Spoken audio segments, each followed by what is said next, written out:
You are watching an Al Bear review. Cue the music.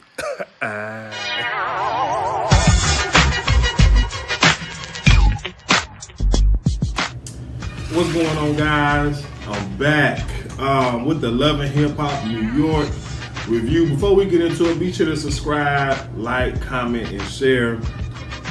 Last night was the kickoff of Love and Hip Hop New York. It was a lot of buzz around it. I know my girlfriend, she was telling me about she looking forward to it because she's seeing online it's gonna be more couple oriented, so it's gonna be more mature. And I was just looking at her the whole time like, yeah, right. Like, you must be forgot what show you looking at. But anyways, it was a good episode. They brought back some old cast members. Joe Budden. I'm a huge Joe Budden fan. I actively listen to his podcast. But anyways, I'm gonna just jump into it because I'm wasting too much time. The show kicks off with Joe Budden doing the moderation, basically introducing the new season. It was pretty cool. It was a great intro. It sounded like him on his podcast, which is probably why I liked it. And as he talking, just going through different scenes with couples going through their drama or whatever. But anyway, so then the first scene of the episode, Sin is talking about life. Now that she's a mother, she's living her best life. And then, Joe comes home and basically Sin is upset because since she has had the baby, her and Joe have not been having sex like it was as much as she would like or as much as they used to. And Joe like, look, hey, my life has changed so much. I'm working more. We got a baby. You know what I'm saying? The timing, it's just not right. But basically, I see her storyline starting off is going to be she wants sex. And I was just curious. And, Sin is 26 and Joe is 38. So you're dealing with a man that's almost 40. You know what I'm saying? He probably can't go 5 or 6 rounds like he did a couple years ago when y'all met. That's all I'm saying. Anyway, moving on. Safari, he meets up with Rich. Joe pulls up. He brings the baby. And the first thing that I was just irritated that Safari is in this as well. And I put in my notes that Mona must be sleeping with Safari because, it just makes no sense for him to be on 2 different franchises. I mean, so he lived out in Hollywood when they filmed in Hollywood. And come on. But anyways, Safari, he talk about, wanting a baby, wanting to settle down. And Joe was like, I heard about a little situation you had out in Hollywood. And Joe was like, is it true? Did you kiss her, touch her? And Safari said, no, it was all a lie. And I just didn't think that belonged on TV because I get it, storylines are fake, at least most of them. But you kind of making the show look bad by saying, we faked the storyline just for ratings. That's what I took from it. I feel like it shouldn't have been said. But anyways, he said it was all a lie, so whatever. And so Safari is letting the crew know that he's gonna be performing at Deckman Park or whatever the famous park is in New York, basically where they have a big basketball tournament, and afterwards the hot artists they perform, and it's usually street artists, the artists that talk about the street stuff and all of that good stuff. And Joe was like, that's all cool and all, but you don't have a street record, so why would you even take this gig?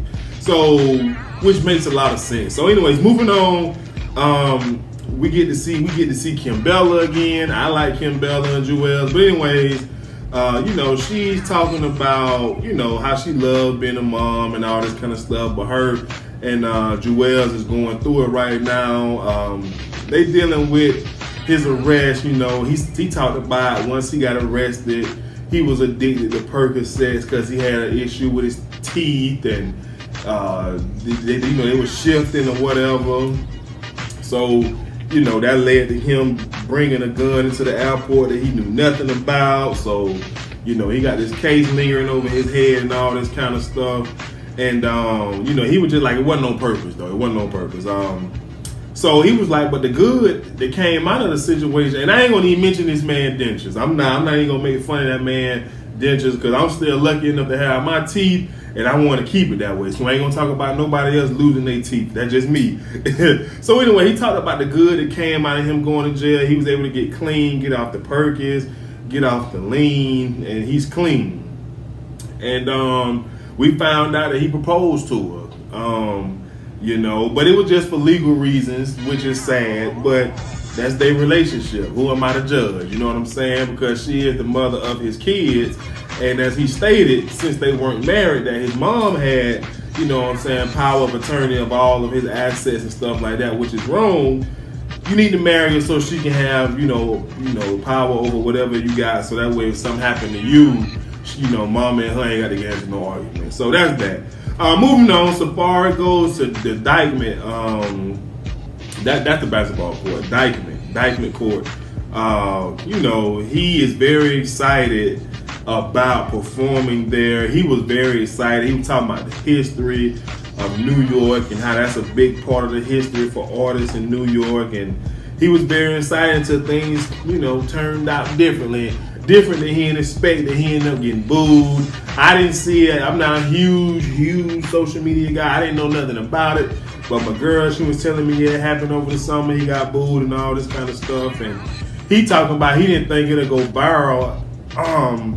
The way it did. I'm just like, dude, given who you are and the history of this event, I don't understand how you did not think it was gonna go viral. But you got to be just as dumb as you look if you didn't think it was gonna go viral. You getting booed, you trying to be an artist, Nicki Minaj is coming off the A1 and lyrical scandal. I don't know how you thought otherwise. But I'm gonna shut my mouth. So moving on, Kimbella, and we back to Kimbella and Juelz, and she mad about him being on house arrest because he can't go or do nothing, and she just feel like she's a single mom. I understand, but do she work? I mean, I ain't trying to make no excuse. Well, I'm not. But do she work? You know what I'm saying? I don't know. But yeah, she feeling the ways about that, and we find out they going to couples therapy because they ain't married yet. They going to couple therapists, and the therapist asking, Juelz, about relapsing the fear of it and all of that. And he was like, that fear is there, but I don't want to go back through those withdrawals again. And really, I don't want. And the whole time he was talking, like she's shaking her head. And it was just like, well, maybe I'm just taking up for the men, but he was kind of being vulnerable right there. He was talking about his addiction with the cameras in the room, and as well as the therapist with his woman in the room.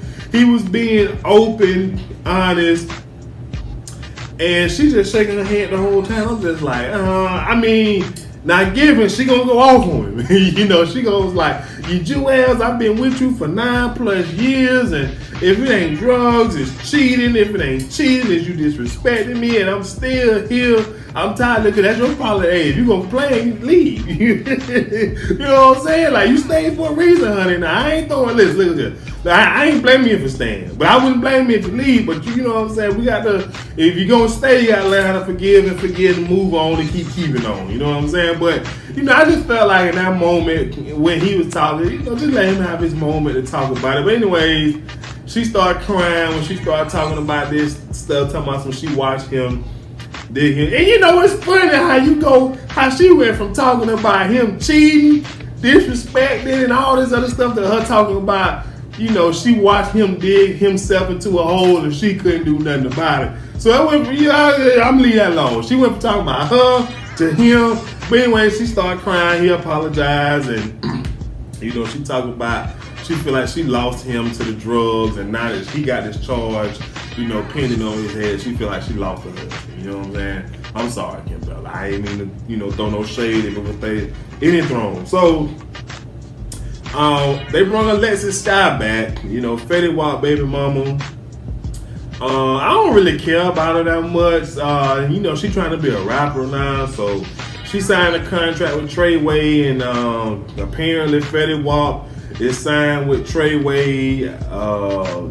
She talk about taking this risk, leaving Atlanta, coming to New York, being a single mother, and how her, both her and the baby almost died during birth, and You know, of course, Fetty Wap, you know, did not claiming the baby. Y'all know the story. He ain't claiming the baby. She mad and all this stuff. And so, you know, Trey, the guy who over Trey, whatever his name, Navarro, bro. I mean, you know, it was Trey, Navarro, and Sky. I was kind of know about this scene because, I mean, to me, you know, ever since Trap Queen, who is Fetty Wap? Why is he even got a storyline? Why is he still relevant enough to be on this show? But anyways, you know, Trey basically was like, look, both of y'all gonna be under us. I need y'all to keep professional at all times, leaving personal business outside. And she was like, nah, it's pretty much on site. He not claiming my daughter. He not having taken it's on site. He not having taken care of it. It's on site. So then, I guess Navarro and Trey thought it'd be a good idea to bring Fetty in. Fetty Wap come in like ain't nothing been going on the last couple months. He had like he been daddy of the year or something. You know what I'm saying? You know how niggas do. You know what I'm saying? I ain't even surprised. And you know, she was like, I ain't seen you in 5 months, and she was he trying to congratulate her on the music signing, and she like, I ain't trying to hear that. If you ain't talking about my daughter, then I don't think you need to talk to me. So long story short, he had the nerve to say that he waiting on her to take the DNA test. And she was like, what? Like, you been out here, if you waiting, why you gotta be so disrespectful? Why you gotta say that my baby ain't your daughter if you waiting instead of just keeping it neutral? But anyways, this scene basically, he just Trey, whoever he is, he want them to keep professional when they in a professional environment and all of that. So moving on, Mano is performing at a club. Don't know the name of it. I don't listen that closely. But at a club 2 years ago, it was a shooting that happened there. His girlfriend Maggie got shot. And it's the first time him going back to the club. You know what I'm saying? And he also talked about his 10 years that he did in prison. You know they can't let us forget how many years they did in prison when they want us to know they really from the streets. Because I ain't see why we had to know all that. But whatever. So, he basically was just like, you know, he had to realize that they can't let that one moment stop them from living their lives. Look here now, I agree. But a club and a mall and a movie, that's different stuff now. The clubs get shot up way more often than the mall and the movies. If me and my lady went in the mall and the movies and, heaven forbid, some stupid pop off, somebody shoot, yeah, baby, we're going back to the mall. We can't let that ruin our life. But we're in the club, baby, I don't think we need to go back to the club. No. You know what I'm saying? But you know what I'm saying? Everybody entitled to feel how they feel. But me and baby, we can go back to the mall and the movies. But we ain't going back to the club, no. So anyways, afterwards, Joe and aggravating, what the boy named Jacquay, the face of Sean John. Let me tell you, don't nobody wear Sean John no more. Don't nobody old men who still wear cologne wear Sean John. I went to Burlington with my cousin. He older. Over the Thanksgiving weekend, he ended up looking at some Sean John. I'm just like, you the face of this? But anyway, like I said, old man who wear cologne wear Sean John. No. But anyways, they pull up on him, and Jacquay let us know he broke up with Cheyenne. That was just a TV relationship, and then he bring up the whole Safari incident, indictment, getting booed, and Mano pretty much says it all for all of us. He was just like, I don't know Safari, but you can't be talking about guns and all this other type of street stuff and you go on the radio crying on YouTube. I mean, it don't make no sense. And Mano was just like, dudes like him, they clowns. And you can only lie so long before them lies catch up with you in this game. And, I definitely agree. Safari is softer than wet toilet tissue. I mean, it is what it is. And all you can do is laugh at him. You know what I'm saying? I see why Meek Mill took Nicki right from up under him, because he just do the most for no reason. And then anyway, so Jacquay asked Mano about where's old lady at, and basically Mano was like, she's still dealing with that whole shoe thing mentally. And Joe was just saying, people go through real stuff all the time, but I'm going through some childish stuff right now, my old lady saying. She mad because we can't have sex all the time like we used to. And It was, and for me, for him to bring that up in that moment when they talking about Maggie and her still dealing with the shooting, which is another reason why me and Bay ain't going back to the club. We can go to the mall, we can go to the airport. I forgot to put the airport on that list. We can go back to, but we ain't going back to the club. But anyway, this thing really was bothering Joe because, for y'all to be talking about something so serious like he said and to bring that up, because, you just have to be mad at me, girl, because, if we got a newborn, and we ain't got time for that. You know what I'm saying? We'll find time in the future, we'll do us, but we ain't going to make it as big of a deal as you trying to make it. So, for him to bring that up then, let me know that he was feeling the ways about it. So, anyways, moving on. Pretty much all the girls went to Sin House. Kimbella, Alexis Sky.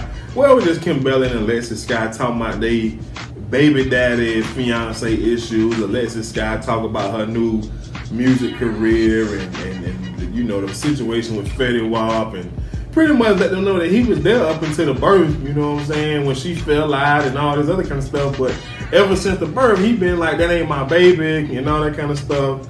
And Sin talk about Joe neglecting her because he won't give her the meat, Excuse me, and Kimbella say, look here, girl, you just gotta pull it out. Take control, pull it out.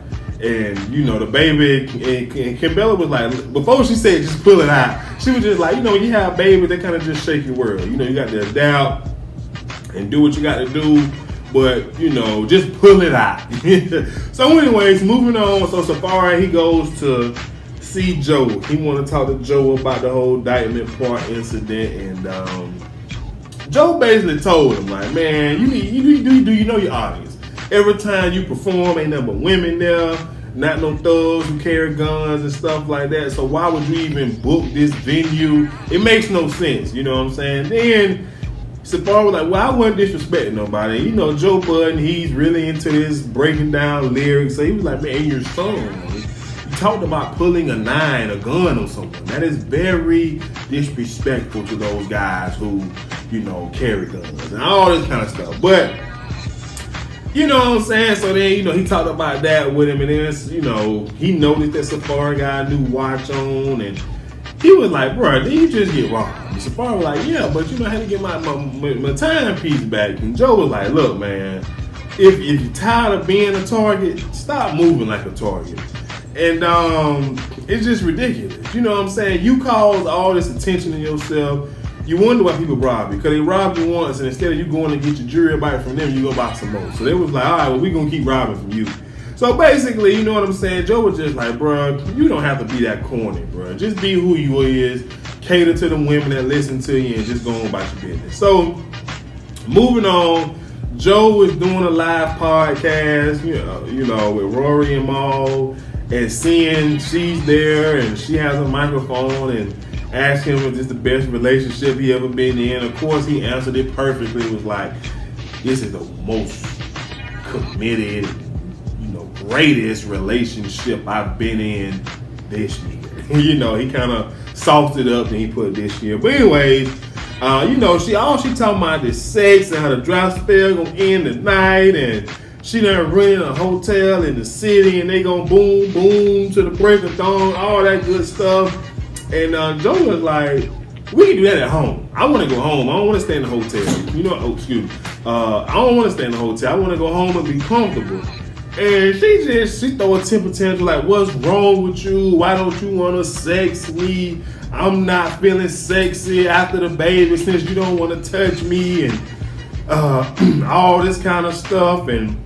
But everybody else, if I say who want to have sex with me, she do. She named about 4 she's and only 1 he's. I'm just saying. But anyway, so Joe just like, she being immature, which she kind of was, you know what I'm saying? But I understand, kind of, sort of. But whatever, I'm on Joe's side with this one. And basically, she gets out the car and he go chase her. And he try to talk her down. Like, the problem is the timing is bad. I'm busy all the time. Then when I come home, I want to spend time with, daughter or with her son. I don't know with the baby, you know what I'm saying? And she ain't trying to hear it, so she just leave. And Joe Budden was just like, women. And all I could do was just nod my head in silence. Because I watched the show with my old lady. I was nodding my head, yeah. So anyway, the final scene, Juelz is having a family time since he can leave the house for the day or whatever. Kimbella is super happy that, you know, he gets a call from his attorney, and basically they speeding up the process. Either he can take the plea deal and do 18 to 24 months, or he can go to trial and possibly face 5 years. Now, if you as innocent as you say you are, you know what I'm saying, go to trial. And Kimbella, you know, she started crying, saying she can't take it. She can't imagine living without him, and better yet, 5 years. Now here's the issue that's kind of crazy for me.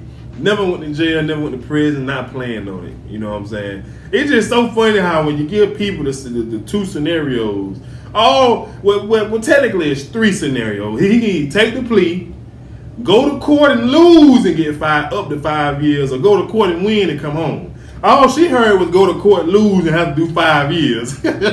She ignored the possibility of the plea, 18, 24 months, or him going to trial and being all free. But that's women for you, right? Well, people in general. I'm sorry, women. I won't say that. I apologize. But, you know, he just basically, she asked him what is he thinking, and he was just like, you know, I'm just trying to think of the best situation, because I don't want to be in a situation that prolongs me seeing my family and all that kind of stuff like that. And, yeah, that was pretty much it. You know, that was it. But you know, it was a good episode for episode 1. I can't wait to get into it, to get into the mess that's gonna come along. I think Mariah Lynn is coming back. Don't really care about her. We didn't get any Remy in this episode. We got just a small taste of Rich. I don't really care about Rich dollars like that, but whatever. Anyway, be sure to subscribe, like, leave me a comment, share all that good stuff, and I'll see you guys next time. I'm out. Peace.